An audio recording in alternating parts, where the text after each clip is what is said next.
Shipment, তোমাদের product আমার পছন্দ হয়নি, এই অর্ডার ক্যান্সেল। আসসালামু আলাইকুম দর্শক, আশা করি সবাই ভালো আছেন। গরিবের বউ কোটিপতি নাটকের দ্বিতীয় পর্বটি সত্যি ছিল একদম চমকে ভরা, তাই না?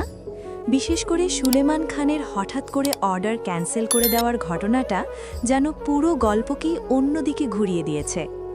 এই অর্ডার ক্যান্সেল হওয়ার পর ফিরোজের উপর যেন বিশাল চাপ নেমে এসেছে, আর অফিসের কর্মচারীরাও একেবারে হতবাক হয়ে গেছে। এখন প্রশ্ন হচ্ছে, ফিরোজ কি করবে? সে কি অন্য কোনো জায়গা থেকে নতুন করে অর্ডার কনফার্ম করার চেষ্টা করবে? আর সুলেমান খান ইচ্ছে করেই তাদেরকে পথে বসানোর জন্য এমনটা করল।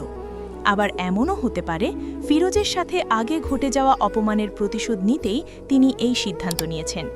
এই সব প্রশ্ন আর সম্ভাব্য টুইস্ট নিয়েই থাকছে আজকের পুরো ভিডিও, তাই ভিডিওটি স্কিপ না করে শেষ পর্যন্ত দেখুন।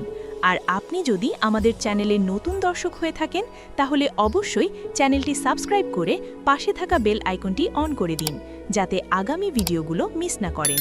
এখন আসি গল্পের সবচেয়ে বড় রহস্যের কথায়। নাটকের শেষ দিকে আমরা দেখেছি ফিরোজের মামা একটি চমকে দেওয়া কথা বলেছে। সে বলছে সুলেমান খানই নাকি ফিরোজের আসল বাবা। তাহলে কি সত্যিই সুলেমান খান ফিরোজের বাবা, নাকি এটা অন্য কোনো বড় রহস্যের শুরু? হতে পারে সুলেমান খানের সাথে ফিরোজের বাবার চেহারার মিল আছে, কিন্তু আসল সত্যটা এখনও সামনে আসেনি। আগামী পর্বে হয়তো আমরা দেখতে পারি এই সম্পর্কের সত্য ধীরে ধীরে প্রকাশ পেতে শুরু করবে। কিন্তু যদি সত্যিই প্রমাণ হয় যে সুলেমান খানই ফিরোজের বাবা, তাহলে ফিরোজ কি এই সত্যটা সহজে মেনে নিতে পারবে? অন্যদিকে আরেকটা বড় বিষয় হলো, ফিরোজের শ্বশুর কিন্তু একজন কোটিপতি, আর তার স্ত্রী বৃষ্টিও একজন কোটিপতির মেয়ে। কিন্তু মজার বিষয় হচ্ছে, ফিরোজ এখনও এই সত্যটা জানে না। যদি কোনোভাবে ফিরোজ তার স্ত্রীর আসল পরিচয় জেনে যায়, তাহলে কি তাদের সম্পর্কের মধ্যে বড় ধরনের ঝড় বয়ে যাবে? এমনকি কি তাদের ডিভোর্স পর্যন্ত হতে পারে? আর বৃষ্টি কি নিজেই একদিন ফিরোজকে সব সত্য খুলে বলবে?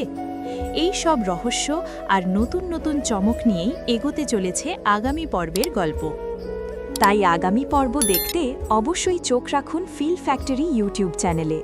আর এমন আরও নাটকের আপডেট, বিশ্লেষণ ও আগাম গল্প জানতে আমাদের চ্যানেলটি সাবস্ক্রাইব করে পাশে থাকুন। দেখা হবে পরের ভিডিওতে। আল্লাহ হাফেজ।